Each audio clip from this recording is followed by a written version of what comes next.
Bismillah ar-Rahman ar-Rahim. Ayyuha al-ikhwatu al-kiram, taqaddamu barakallahu fikum, ceux qui peuvent avancer, qu'ils avancent, jazakumullahu khairan. Alhamdulillahi wasi'il fadli wal ihsan, wa ashhadu an la ilaha illa Allah wahdahu la sharika lah, wa ashhadu anna Muhammadan abduhu wa rasuluh, sallallahu wa sallama wa baraka alayhi wa ala alihi wa sahbihi ila yawmiddin. Amma ba'd.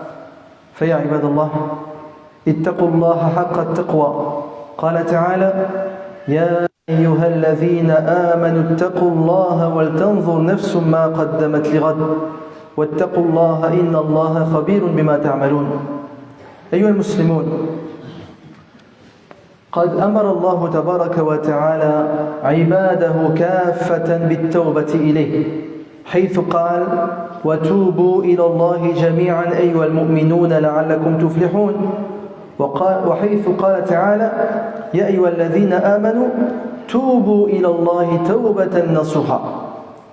وكان قدوتنا وأسوتنا نبينا محمد صلى الله عليه وسلم يتوب إلى الله ويستغفره في اليوم 100 مرة صلى الله عليه وسلم، إلا أن هناك عوائق وموانع تحول أحيانا بين المرء والتوبة، سنذكر بعضها بإذن الله تبارك وتعالى. Chers serviteurs d'Allah, craignez Allah comme il le mérite.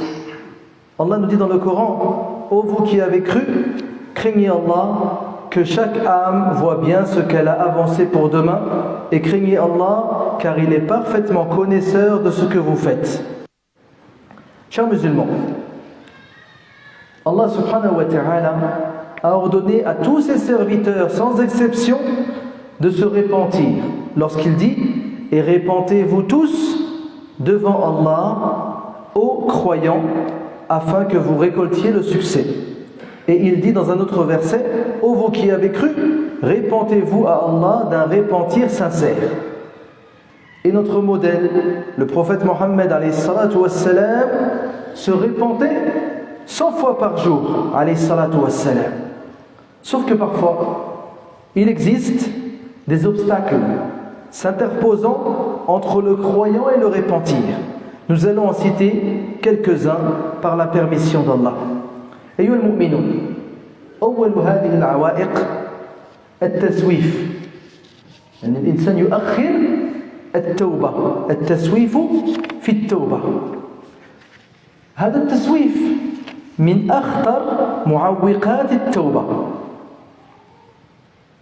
الإنسان يسوف ويؤخر ولا يبادر بالتوبة وبترك المعاصي والتسويف يجعل العبد يتراكم الران على قلبه حتى يسود ويؤول أمره إلى الموت. القلب سيموت بسبب هذا التسويف. وإذا مات القلب لا يعرف معروفا ولا ينكر منكرا، فتتمكن المعصية من قلبه تمكنا لا يستطيع معه الإقلاع عن الذنب، فيفعل الذنب لا بدافع الشهوة كما كان في الأول، إنما يفعل هذا الذنب لأنه أصبح له عادة. الآن المدمنين على الخمر، المدمنين على المخدرات، صار هذا الذنب عادة، لا يفعل ذلك لأجل الشهوة. وهذه أخطر حالة يمكن أن يصل إليه العبد، لأنه يتعذر عليه غالبا الرجوع عن الذنب والحالة كذلك.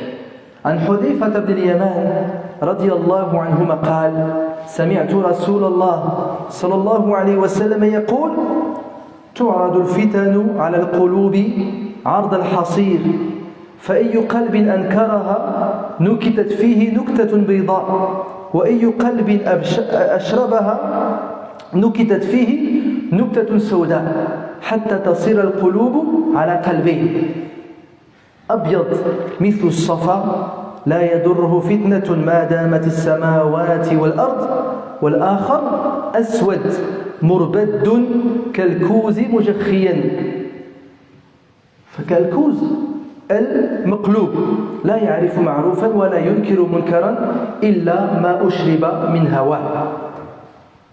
Chers croyants, premièrement, le premier obstacle qui empêche le serviteur de se repentir est at-taswif, le fait de retarder le repentir. On dit « je me repentirai plus tard ».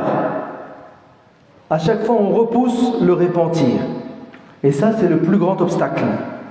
Le fait de ne pas se précipiter vers le repentir et l'abandon des péchés. Et à cause de ce repoussement, le serviteur voit son cœur recouvert d'une noirceur. Et il voit son cœur mourir. Et le cœur mort est celui qui ne reconnaît plus le bien du mal. Lorsqu'un bien a lieu, son cœur n'est plus heureux. Et lorsqu'un mal a lieu, son cœur n'est plus attristé. Donc un cœur qui n'appelle plus vers le bien et ne ressent plus rien lorsque le mal est commis. À ce moment-là, le péché a pris possession de ce cœur. Il ne peut plus délaisser ce péché. Il ne le fait même plus par plaisir comme au départ, et il le fait par habitude. Il y a des gens, ils ont tellement commis le même péché pendant des années, que à la fin c'est devenu une habitude. Pensez-vous que celui qui fume, celui qui boit, à chaque fois qu'il commet cela, il ressent le péché? Il ne le ressent même plus, c'est une habitude. Et il a du mal à s'en séparer. Et ça, c'est une des pires situations à laquelle peut arriver le serviteur. Car à ce moment-là, il est extrêmement difficile de revenir et de se repentir. Le prophète sallallahu alayhi wa sallam nous dit: les tentations sont proposées au cœur les unes après les autres comme les branches d'une natte de roseau. Tout cœur qui s'imprègne de ces tentations est marqué d'un point noir. À chaque fois que tu commets un péché, un point noir vient s'inscrire sur ton cœur. Et tout cœur qui les rejette est marqué d'un point blanc. Jusqu'à ce qu'il y ait à ce moment-là deux cœurs. L'un qui est blanc et lisse et qui ne sera pas touché par les tentations aussi longtemps que les cieux et la terre existeront. Et l'autre type de cœur est noir et couvert de rouille comme une coupe renversée, ne reconnaissant plus ce qui est bon et ne rejetant plus ce qui est mauvais, et acceptant seulement ce qui est en concordance avec ses passions. قال العلماء: مثل المسوف بالتوبة مثل من احتاج إلى قلع شجرة. الإنسان يريد أن يقلع شجرة، فلما اقترب من الشجرة رآها قوية لا تنقلع إلا بمشقة شديدة، فقال: أؤخرها سنة ثم أعود إليها لقلعها. وهذا الرجل المسوف يعلم أن الشجرة كلما بقيت ازدادت قوة لرسوخها في الأرض وثباتها فيها، ويعلم أيضا أن كلما طال عمره ازداد ضعفه لكبر سنه، فإذا عجز عن قلعها مع قوته وضعفها فكيف يقوى عليها مع قوتها وضعفه. Les savants ils donnent un exemple par rapport à celui qui repousse le repentir. Ils nous disent: celui qui retarde le repentir, il est semblable à quelqu'un qui voudrait déraciner un arbre à main nue. Puis en arrivant devant l'arbre, il le trouve trop robuste, trop fort, impossible à déraciner. Et qu'est-ce qu'il dit à ce moment-là? Je reviendrai l'année prochaine pour déraciner cet arbre. Alors qu'il sait très bien que cet arbre, plus il va rester, plus il deviendra solide et enraciné. Un arbre, plus il reste, plus il devient dur et difficile et solide. Et il sait également, cet homme, que plus sa vie à lui va durer, plus il sera affaibli à cause de l'âge. Donc si tu es incapable de déraciner ces péchés de ton cœur, malgré ta force quand tu es jeune, et la faiblesse de tes péchés qui sont nouveaux, comment seras-tu capable de le faire quand tes péchés seront devenus durs et solides, et toi tu seras affaibli par l'âge et par la baisse de la foi. أيها الإخوة الكرام، العائق الثاني ترك التوبة مخافة الرجوع للذنب مرة أخرى. كاين شي ناس ما كيتوبوش. لماذا؟ يقول: أخاف أن أعود مرة أخرى إلى الذنب. وهذه شبهة يقع فيها كثير من الناس. فكثير من الناس يخاف من التوبة لاحتمال رجوعه إلى الذنب مرة أخرى. فالجواب: ليس من مقصود الشرع أن يكون الناس كالملائكة لا يعصون الله ما أمرهم ويفعلون ما يؤمرون، لا يعصون الله طرفة عين، لأن هذا تكليف بما ليس في مقدور الإنسان. وأيضا هذه ليست دعوة للإسراف على النفس بالذنوب والمعاصي. فنقول: يجب على العبد البعد عن الذنب والانتهاء عن المعاصي. ولكن بعد التوبة إذا زل الإنسان وارتكب الذنب مرة أخرى لكونه بشرا ولكونه ليس معصوما، فليبادر بالتوبة مرة أخرى. كما أذنب مرة أخرى عليه أن يتوب مرة أخرى ويندم ويقلع عن الذنب ويعزم على عدم العودة إليه. يقول النبي صلى الله عليه وسلم فيما يحكي عن ربه عز وجل أذنب عبد ذنبا فقال اللهم اغفر لي ذنبي فقال تبارك وتعالى أذنب عبدي ذنبا فعلم أن له ربا يغفر الذنب ويأخذ بالذنب ثم عاد هذا الرجل فأذنب مرة أخرى فقال أي ربي اغفر لي ذنبي فقال تبارك وتعالى عبدي أذنب ذنبا فعلم أن له ربا يغفر الذنب ويأخذ بالذنب يعني يعاقب على الذنب ثم عاد مرة ثالثة فأذنب فقال أي ربي اغفر لي ذنبي فقال تبارك وتعالى أذنب عبدي ذنبا فعلم أن له ربا يغفر الذنب ويأخذ بالذنب اعمل ما شئت فقد غفرت لك اعمل ما شئت فقد غفرت لك انظر هذا الرجل عاد إلى الذنب 3 مرات في النهاية الله تبارك وتعالى يقول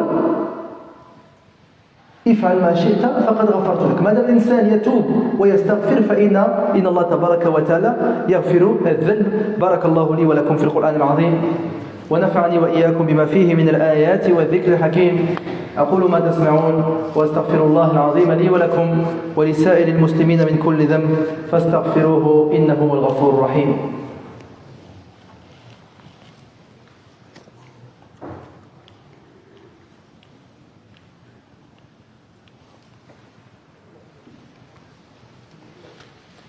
الحمد لله الذي لا ينبغي الحمد إلا له والصلاة والسلام على خاتم النبوة والرسالة وعلى آله وصحبه وكل من انتمى له وأشهد أن لا إله إلا الله وحده لا شريك له وأشهد أن نبينا محمدا عبده ورسوله صلى الله عليه وعلى آله وصحبه وسلم.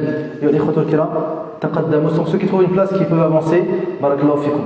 Serrez-vous et avancez afin que les frères puissent entrer. Jazakumullahu khairan. Donc, chers frères et sœurs, le deuxième obstacle au repentir, c'est le fait de repousser le repentir de crainte de retomber dans le péché. Certains disent pourquoi je vais me repentir alors que je risque de retomber dans ce même péché. Donc ceci est un piège dans lequel tombent énormément de gens. Beaucoup ont peur du repentir car ils pensent à l'éventualité de retomber dans ce péché une autre fois. La réponse est que l'islam ne te demande pas de devenir tels les anges qui ne désobéissent jamais à Allah subhanahu wa ta'ala, car cela équivaut à demander à l'homme ce qui est au-dessus de ses capacités. L'homme est faible de nature et en même temps ce n'est pas un appel à commettre toutes sortes de péchés et de turpitudes. Donc, nous disons qu'il faut obligatoirement que le serviteur s'éloigne des péchés et les abandonne. Mais, si après son repentir, il commet une erreur, car il reste humain et n'est pas infaillible, qu'il se précipite à nouveau vers le repentir. Il renouvelle le repentir avec regret, en étant déterminé une autre fois à ne plus commettre ce péché, et Allah lui pardonnera. Le prophète sallallahu alayhi wa sallam a dit: un serviteur a commis un péché. Puis il a dit: mon Seigneur, pardonne-moi mon péché. Et Allah a répondu en disant: mon serviteur a commis un péché et a su qu'il avait un Seigneur qui pardonne les péchés et qui châtie celui qui les commet.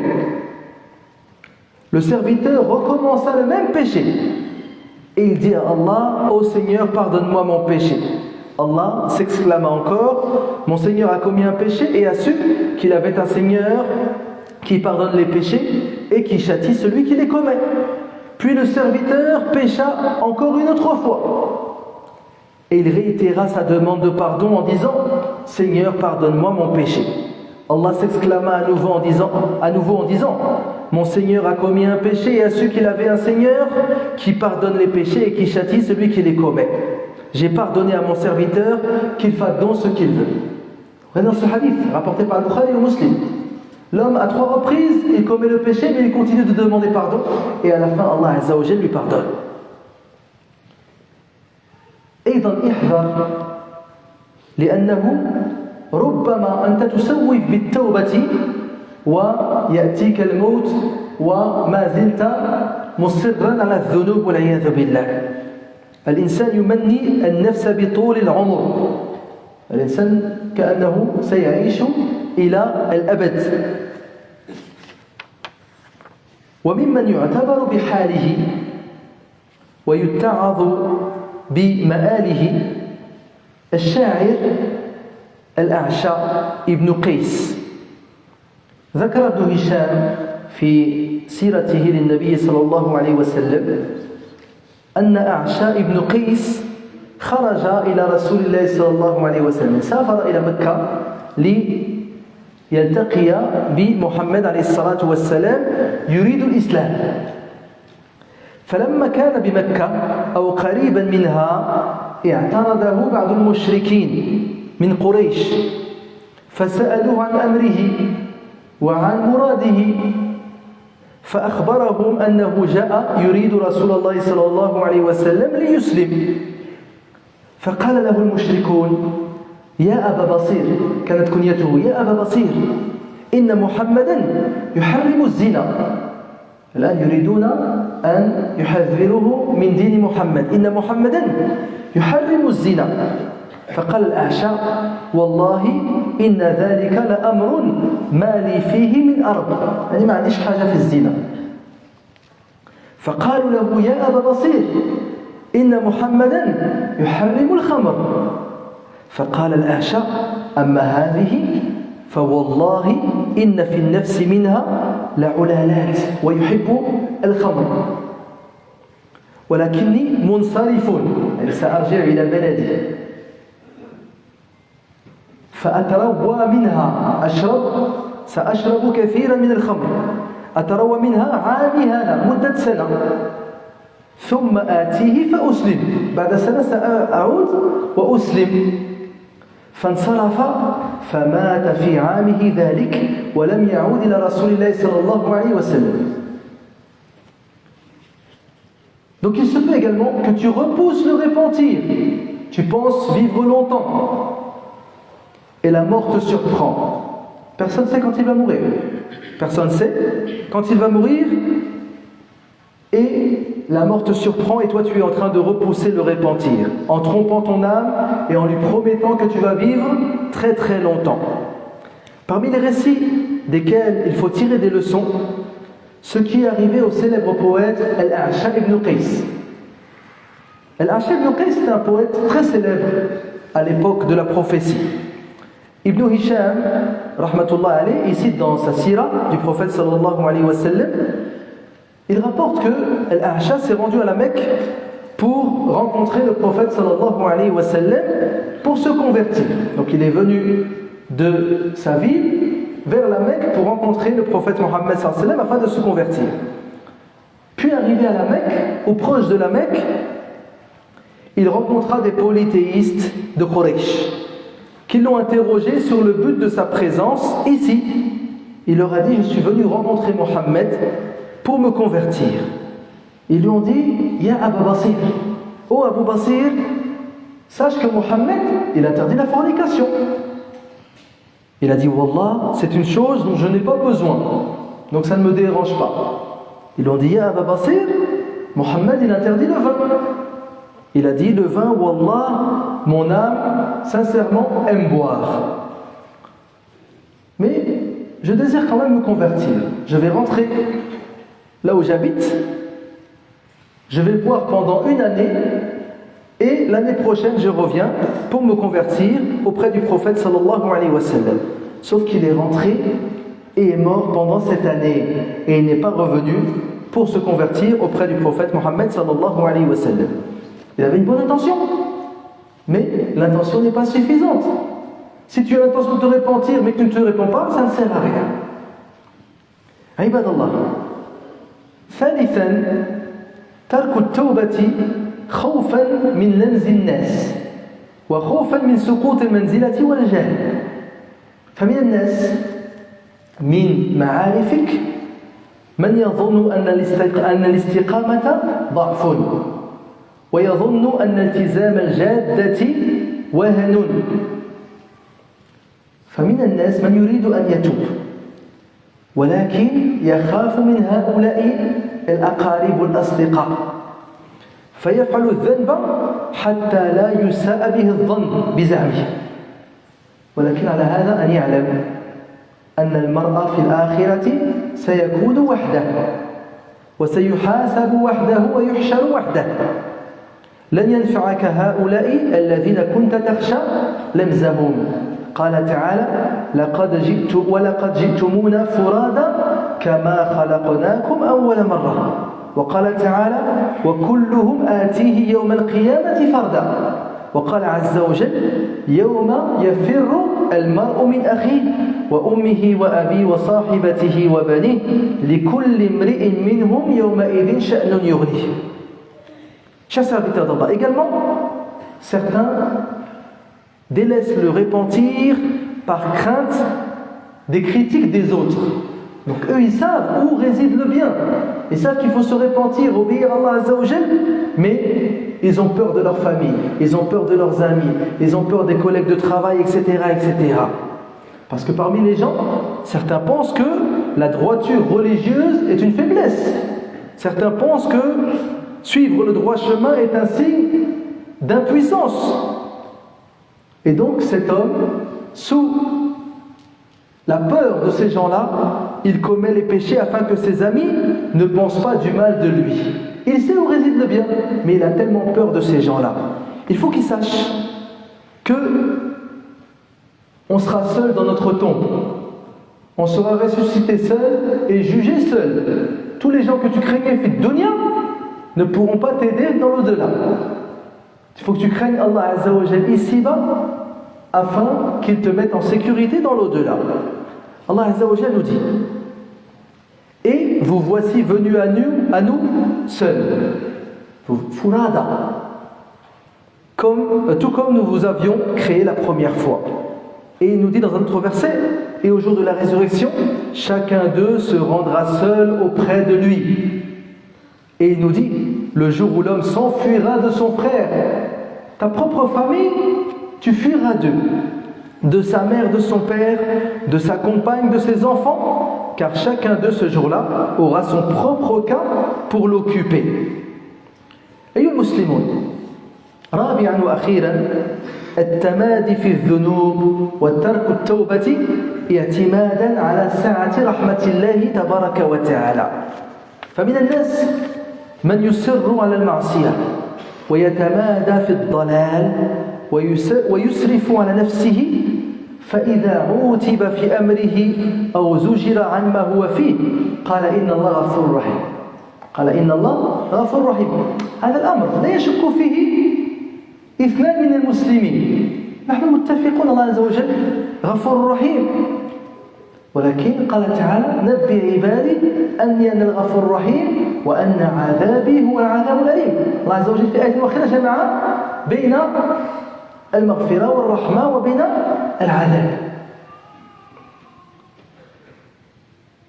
وأيضا يغتر بإمهال الله تبارك وتعالى للمسيئين ويرى أن المسيئين موجودين ولا يقع لهم شيء فاسمعوا لهذا الحديث الذي رواه أبو موسى الأشعري رضي الله عنه يقول قال رسول الله صلى الله عليه وسلم إن الله ليملي للظالم الله عز وجل يؤخر للظالم ليملي للظالم حتى إذا أخذه لم يفلته إذا أراد الله عز وجل قبض روحه أو عقابه لم يفلته ثم قرأ النبي صلى الله عليه وسلم قوله تعالى وكذلك